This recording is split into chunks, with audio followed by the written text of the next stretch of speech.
it up on the There screen. you go. Too. Yeah. Make sure I got your name there so people know who we're talking to. Yes. Well, I'm glad to see you. How are you? I'm tired. I understand. I get about 4 hours and I'm good. Yeah, I've never done 6 hours and 30 minutes straight on a live stream, so I'm glad to see you because I'm glad to see you, but I'm also glad to see you because I'm glad I'm almost Because I'm the last one, right? You're the last one. There you go. Finish this off. Let me pull up my notes here. Before I get started, though, I just want to encourage anybody that's watching to follow us on Facebook and to subscribe to our YouTube channel. You can find all the links at hardinlocal.com. Welcome back to Hardin Local, and we are at the final interview of the election marathon. Praise the Lord. 12 candidates already in the book. There you go. There you go. Okay. 12 candidates already in the books today, and joining me now for 13, lucky number 13. The lucky number 13. is Terry Owens, running for Mayor of Radcliff.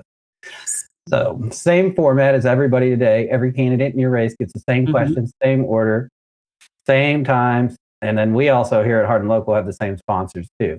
The Plumbing Doctor and Omni Design Group. More on both in a few minutes. Wow. And one last big thank you at the end. Terry, thanks for being here and thanks for closing us out. Let's dig in. Okay. First question. You're running for Mayor of Radcliff. I want to know your why. So why are you running for Mayor of Radcliff? If I said it was in my DNA, it might come off sounding wrong. So, you know, I love this city. I chose it for my family and myself when I retired here. They were actually here longer than I was earlier. And I liked the leadership that was here. And I wanted to follow that footprint, but improve on it because every city deserves good leadership, you know, that shows up, that listens and deliver. People who really care about their community. And, you know, being on the city council, this is my third term, 6 years. So I know what works, but I know what needs to be improved. And whether that means, you know, creating local jobs or improving infrastructure or, you know, just preparing to grow alongside of our counterparts at Fort Knox. It takes good leadership, not an I, it's a we. It's a good leadership in order to make sure that our community can be sustained, that it remains safe, that it is more connected, and that people feel like this is a place that they can call home. All right. Briefly, you got about 90 seconds on this next question. What happened in your life that led you to run for mayor? And if there wasn't anything specific, what led you to run for political office 6 years ago? You know, want to just kind of give us like what, you know, what a story in your life that maybe caused you to run. A good story. I think we all have a good story somewhere, you know, from hardship to leadership. I could talk food stamps and I can talk, you know, coming from divorced parents and they're the closest divorced Marine and Army nurse now. They weren't, we were little. I know what it's like really to be a latchkey kid and have a brother that's 6 years younger than I am and taking care of him and taking care of myself. And trying to make sure that we don't fall into that statistical thing of having a single mother with 2 kids, and as we would say, 2 baby daddies, a high school education, just trying to make it. It's not a sad story. It's a temporary bump. And we got through that by way of her going to college and becoming a nurse later on. And then I followed her footsteps at college. I got there in a track and field scholarship. I was a pre-med major. She was a nursing major. And in the end, while I was enlisted in Army Reserves as a combat medic, while I was in grad school, I ended up joining Army ROTC. And that changed my trajectory. And that made me have a world of view on a lot of things and learning how to take care of a lot of people, a lot of resources. And hardship just became really a skill set. And hardship doesn't mean it's a negative thing. It's just, you know, you can persevere. And that's what really gave me a different view when I was at the Pentagon and Walter Reed, both of my deployments, again, my 6 years on the council, and just wanting to be a part of progress, because you can't have change without progress, and not everything needs to be changed. What in your background most prepares you to be Mayor of Radcliff? I think a combination of having a unique perspective. I've been in a lot of places, seen a lot of people from Abu Dhabi, Mexico, Hawaii, Germany, several states, and learning how to set up house and shop and deal with people and hand receipts and budgets and different ideologies and different mission sets. I've been a substitute teacher. I had third, fourth, and fifth grade. And so understanding that cognitive development that young people go through as they go from basically learning how to read to reading to learn. And so you kind of do the same thing with people as you come along. You learn more about them. You learn more about yourself. I've served. I've struggled like everybody else. I've led. And knowing what this community is at all different angles. It's not just the county seat. It's not just where, the city hall is. You really have to meet people where they are and understand that sometimes that balance between what they want versus what can be done versus what needs to be done makes a difference in what people think moving forward really is. I muted myself on accident. If voters only remember one thing about why they should vote for you, what is that one thing? That hardship and service to me equals leadership, and that I'm ready to deliver on all results for all my people. I've been nonpartisan. I've been in both parties. So being in both parties, but serving in the military, you are nonpartisan. When we raise our right hand and take our oath of office to swear and defend, to protect against all enemies, foreign and domestic, that's everybody. That's not everybody on the left and leave out the right. It's not everybody on the right and leave out the left. It's not the people who look like me, who have my skin tone. It's not the people who come from, the other Commonwealth of Virginia, which is home for me, my original home. It's not the people who think like me or like the way I am. And so I've been prepared for that over 30 years just as a professional soldier, and I continue to do that. And that is what I want to do for this great city of Radcliff. Quick break. Today's election coverage is brought to you in part by The Plumbing Doctor, a family-owned Hardin County plumbing company run by Glenn and Tracy Downs right here in Elizabethtown. Over 20 years serving E-Town, Radcliff, Fort Knox, and Hodge. Fully licensed and insured, 24/7 emergency service, and a 10% labor discount for military, first responders, and seniors. Look, showing up to vote on May 19th at the primary is one way you can take care of your community. Another way is when you have plumbing issues, call your local neighborly plumber. When your water heater goes out or your pipes go out, call local. Call 765-PLUM. That's PLUM. That's 765-PLUM, the plumbing doctor. Experienced, reliable, and affordable. Let's get back to the questions, Terry. Yes. The first 90 days, say you do win. First 90 days in, what's the first concrete thing you do in office? What I've learned to do when I've taken over a shop or place or plot of ground, I always say my first 90 days, I'd launch a citywide listening and action plan. I wouldn't come in and change anything right then. I'd meet with all my directors in the department. I would set up open door meetings with the leaders in the city as well as Fort Knox, particularly our small business owners. And so getting to identify, one or two immediate issues that we can fix quickly, or that's been in the works before I went from being a council member to a mayor. And so looking at things that we can do up front, infrastructure repairs, or maybe just streamlining a city service that may impact our realtors on how they license things and how they get permits, because when they slip to the right or to the left, that affects their closing. And they're already spending a lot of time helping us with economic development by helping people get into their homes and their own property. So I would pretty much take a 90-day kind of stand down and look before just coming in and wanting to put my thumbprint on things and, as they say, get rid of the person's fingerprint that was there before you got there. And now you want everything to have, your whole family Photoshop in there. And so I want people, yes, to see results right away, but that doesn't mean next week and the week after. And results are subjective. Some people just said change in office is a result, but there's going to be some specific things, and I need to know what those things are. And it's going to take me about 90 days to do it right. All right. The next two questions I've been combining because they're short. So it's two parts. Mm-hmm. Is your campaign self-funded, donor-funded, or a mix? And after that, where should voters go to learn more about your campaign? It's a mix. It's 80% of myself. I don't really like to burden people. I know that sounds odd. I've ran my last 3 campaigns that way, but I've also learned the hard way from one of the realtor associations is you got to let people help you. And so, but right now it's 80% me and 20% of donors. If you want to see me outside of my Facebook page, my personal Facebook page, which is my name, Terry Owens, I have another one. I have a standard, web page, which is terryowensforkentucky.com. Is it for FOR or is it the number 4? FOR. Terry Owens for Kentucky? KY.com. All right. I got that put in the comments there. Mm-hmm. And make sure you text me your other ways you want people to be able to look you up, and I'll add it whenever I get the standalone video published. Before we get into the mayor-specific questions, a big thank you to our second sponsor today, Omni Design Group. Omni is a second-generation builder based right here in Elizabethtown. Josh Branningham and Corey Jewell.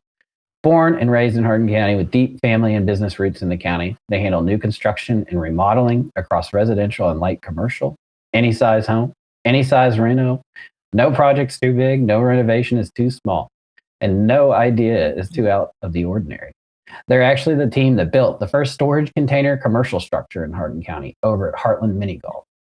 If you've got a build, a remodel, or an outside-the-box project rattling around in your head, call or text Corey at Omni Design Group, 270-769-8339. That's 270-769-8339.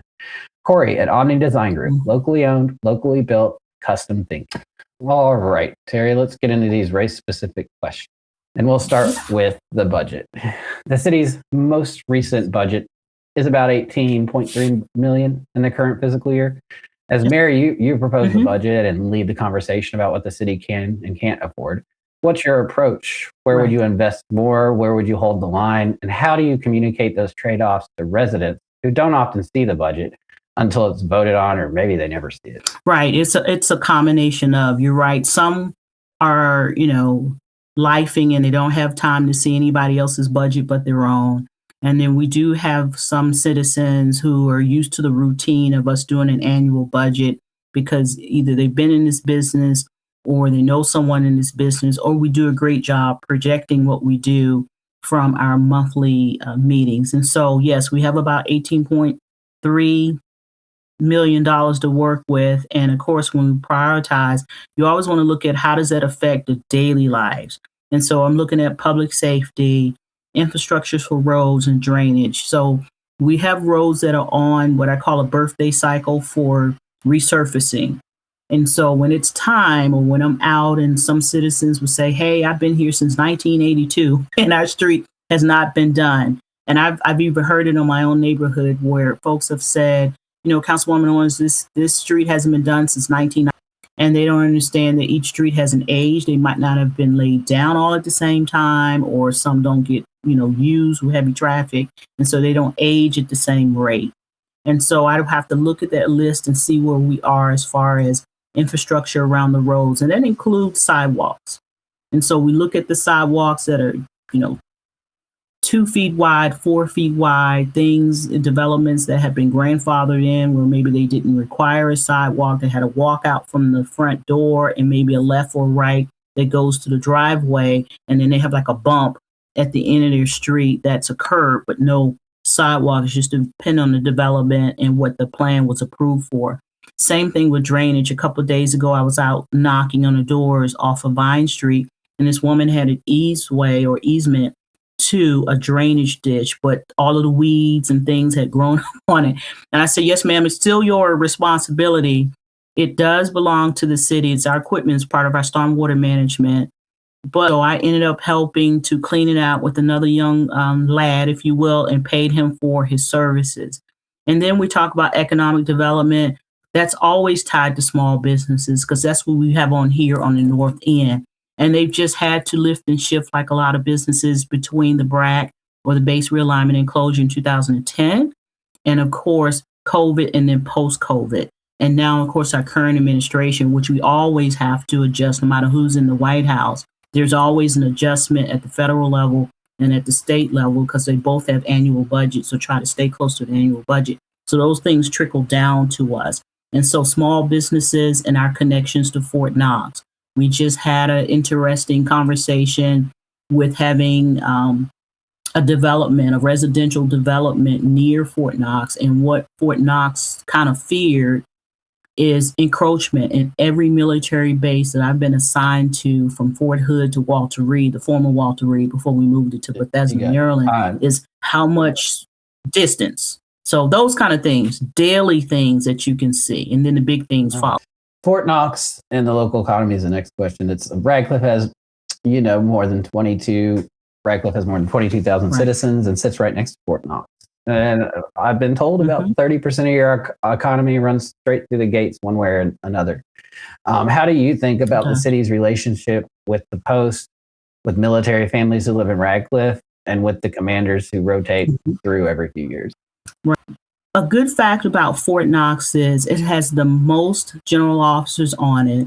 It's about 11 or 12. It's the only post that has that many outside of the military district of Washington, or what we call a national capital region. So it is really bigger than most people think it is on a security wise. So I say when the post is strong, Radcliff is strong. So when the relationship, it has to be intentional, it has to be consistent, and it has to be built on trust. And so if one of those legs on the stool start to kind of tilt, you may have a slowdown in conversations, or when we have big contracts coming through and they want to know, how's the community outside of the gate? You don't want anybody inside of the gate where I used to live on Fifth Avenue go, I don't know. We don't talk that often. We don't see eye to eye. We have a different mission set. So as I've spent my career building and maintaining relationships like that, being a troop commander at Island Community Hospital, I've been a branch chief at the Human Resources Command, and I've been in the Sessions Division for the Pentagon G1. So through my connections also with the Patton Museum, and I'm still a member of the Adjutant General Corps Regimental Association. So my relationships are pretty tight, considering that I could have just cut those ties as soon as I picked up my U.S. flag in September 2017 and all my retirement things. I still remain engaged with the leaders and the units on the ground as I go to, deployment and redeployment ceremonies. You may find me at Brandenburg Railhead, checking with the movement and the safety officer as soldiers and equipment is coming in to support the annual, the cadet summer training. So what's important to them is important to me. I see them as my bosses. It doesn't matter what their rank is or what their general scale or wage grade is or what their title is. If they're strong, then we're strong. Right. Perfect. Ended right on time on that one. Next question is about public safety partnerships. Police, fire, EMS services in Hardin County are delivered by a mix of city, the county, and in some instances, even neighboring cities. Right. The sheriff's office, Hardin County schools, they share, they have school resource officers, and there's costs associated with those. As mayor, how would you approach those partnerships? And what are the specific areas, equipment, coverage, response times, training, where you think the city should push for more or do more for it? Well, I'm in a unique position, and I always say the approach is simple. Strengthen what we control and deepen the partnerships we rely on. I already work alongside those agencies and have for years, including, through my position or volunteer position. I've been with the American Red Cross chapter disaster assistant team for about 8 years now. So I understand how important coordination is when emergencies happen. And so the collaboration we have has to stay active, structured, and respected on all sides. I go to the quarterly meetings at EMS because we're part of their plan. When FEMA was here during the last heavy rains we had, I was actually with a few people from the Red Cross. We were set up at KSP at a Kentucky State Police office, trying to make sure that people had their claims done, and trying to make sure that the things they wanted covered by FEMA or verified by FEMA so they can do their claims for their property and damage. That's something that most people don't think about until it happens to them. So I'm already working with those individuals all the time. And then I see the equipment. So I see what we need when we're trying to buy breathing apparatuses and Right now, we have a water truck that's almost coming into 3 years of trying to get that built because it was a contract. Everything from pokers and boots and fuel, and seeing the coordination with EMS, where they're coming from White Mills, or they're coming from Upton, or they're coming from right here in Radcliff, West Point, and Elizabethtown. So I am thick, and when we are out doing heavy fires, I already know if I see Fort Knox shows up, because they are our fire control, they will make a fire break. I know we're going to be there for a long time. Or even the forestry division, when they show up and we're out at bushfires. So I'm already in it. I have that relationship. We kind of have a quick, family reunion when we see each other, and then it's time to get to work. We were just in Vine Grove a couple of days ago, responding to a fire with Rineyville, Radcliff, and Vine Grove. Fire and police was out there. Sort of team. Next question is about growth and a comprehensive plan. Radcliff's in Hardin County. The county has its plan, but day-to-day growth decisions, annexation, zoning requests, building permits, infrastructure extensions happen at the city level. What's your vision for how Radcliff grows over the next 4 years? And how do you balance new development with preserving what makes the city feel like home to people who already live here? Right. It takes that balance. You put in the key word right there. Growth pressure and community. Lots of people want things to kind of stay the way it is. They like the footprint. And then on the other conversation, they say, hey, economic development, we want 10 of these, 5 of those, and 3 of those. And so over the next 4 years, for our vision, not my vision, our vision, we've got to focus on managed growth, not growth for the sake of just saying, look what we did, but growth that strengthens the city's tax base, supports local families, things that make people want to stay here. We can't build Taj Mahals, but maybe we can get a mini, water, not so much as a park, but maybe something that kids can kind of frolic to. And that helps to improve their quality of life. And that means intentional things that we need to do. We may need to annex. We already rezone things for economic development and rezoning for, dwellings that are about to be done. But the kind of the development, that we approve, we have to continue doing what we do now, which is really well under Mayor Duval. We don't always have to argue about what's coming, because planning and zoning does a really, really good job. And Lincoln Trail area development does too. So we have to continue to encourage responsible is the key, other than balance, residential development that fits the character of the neighborhood. You don't want to slash and burn and have all brand new over here, and then down the street on the other side of Wilson, it looks like we're just dragging them along. As Terry Short had a meme the other time about us standing at that old telephone, and we're looking up like we're waiting for, some relief and some phone call, while we got AI and all these other applications running through our phones and other personal computer systems. And he's right. We got to find a balance for that. And that balance may cost us. And the city's got to be ready for that. Yeah, that's great. I saw that post from TW. I can't believe there's still a phone out. Yeah, I paid for that. It is. It's right across from the Navy Credit Union, and it's just sitting there. It's a red box, and it's where the property that we bought from Redmar. And some people are very nostalgic about that. I mean, even across the street where the bank is now, it used to be a 76 gas station, and the little bulb thing was still there. And people who were here for Armor School, their memories are tied to those things, but we can't keep the memories and move on at the same time. And when we do that, I think people take it personally. So I was born here in Ireland, and you all tore them down. But we know we had 7 hospitals that weren't acting as 7 hospitals. And out of 7, 5 we had to turn into either acute care clinic or family clinics. Maybe they'll get rid of that when they get rid of fax machines. Seems like it's time for all. I don't know. We have a lot of doctors' offices that still use fax machines. I'm well aware. Yeah.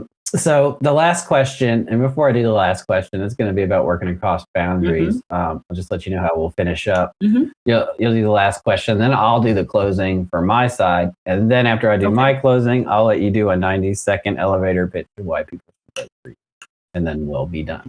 Okay. So, let's get to it. I got my food here. I've been trying to hold off, but Go on and enjoy yourself. You deserve it. So the mayor doesn't get to govern alone. You have a city council that passes ordinances, a Hardin County Physical Court that runs some services there through the county. And in Radcliffe's case, you also have other people you collab with, like Fort Knox.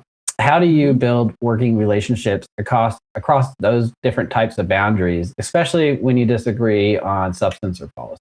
Again, that approach kind of starts with the relationships, but we have to be careful with relationships because sometimes there's a cross between friendships and business relationships.